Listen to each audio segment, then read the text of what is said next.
Hi hello welcome to my ఇంటి రుచులు only vegetarian.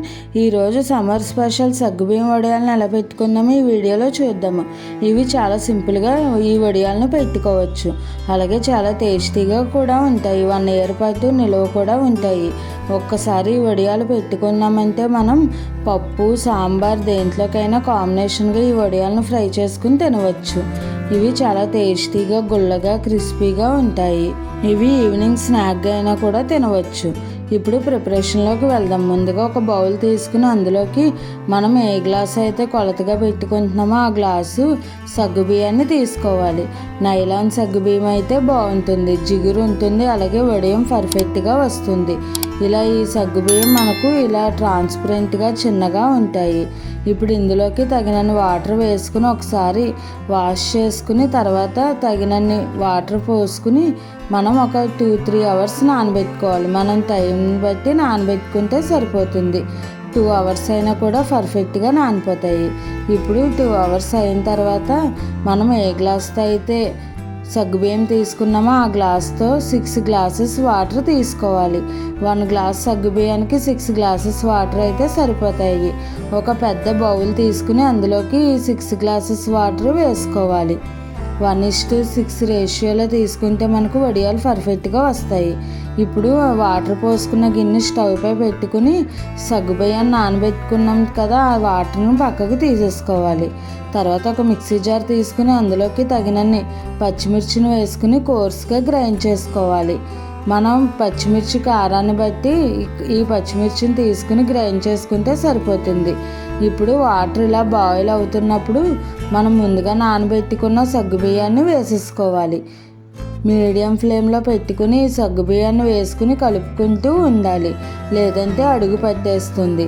ఇలా సగ్గుబియ్యం బాగా మిక్స్ చేసుకుంటూ మీడియం టు హై ఫ్లేమ్లో సగ్గుబియ్యాన్ని ఇలా కలుపుకుంటూ కుక్ చేసుకోవాలి. సగ్గుబియ్యం మనకు బాగా మెత్తగా కుక్ అయిపోవాలి, అప్పుడే బాగుంటాయి. మనకు కుక్ అయిందో లేదా అని తెలియడానికి మనకు ఈ సగ్గుబియ్యం ట్రాన్స్పరెంట్గా మారిపోతాయి. చూసారా, వీడియో క్లిప్లో చూపిస్తున్నట్టుగా సగ్గుబియ్యం ఇలా బాగా ట్రాన్స్పరెంట్గా అయిపోతాయి.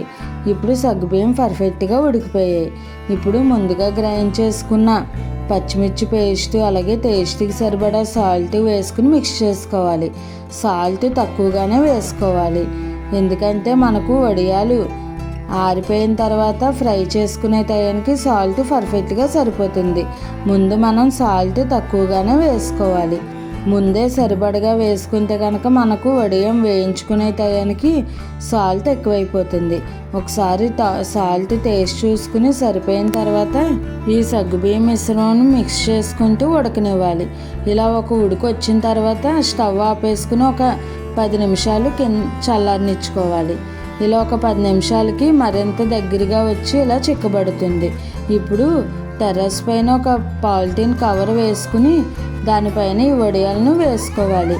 ఈ సగ్గుబియ్యం వడియాలు మనం కవర్ మీద పెట్టుకుంటేనే బాగా వస్తాయి, క్లాత్ మీద కన్నా కూడాను.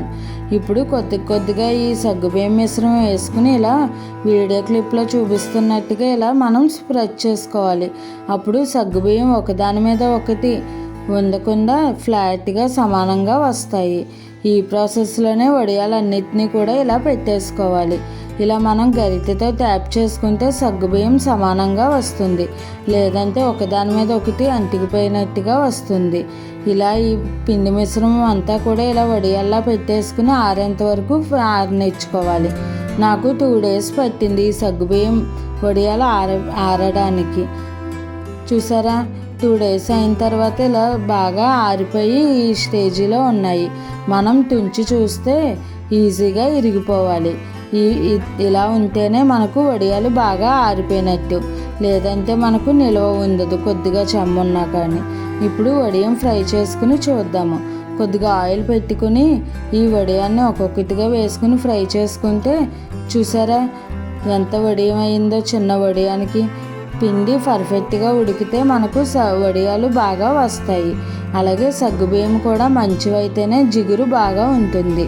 ఇలా ఈ వడియాలను ఫ్రై చేసుకుని ఎప్పుడు కావాలంటే అప్పుడు మనం పప్పు సాంబార్ రసం దేంట్లోకైనా కాంబినేషన్గా తీసుకోవచ్చు, లేదంటే ఈవినింగ్ స్నాక్గా కూడా ఈ వడియాలను తినవచ్చు. చాలా టేస్టీగా ఉంటాయి.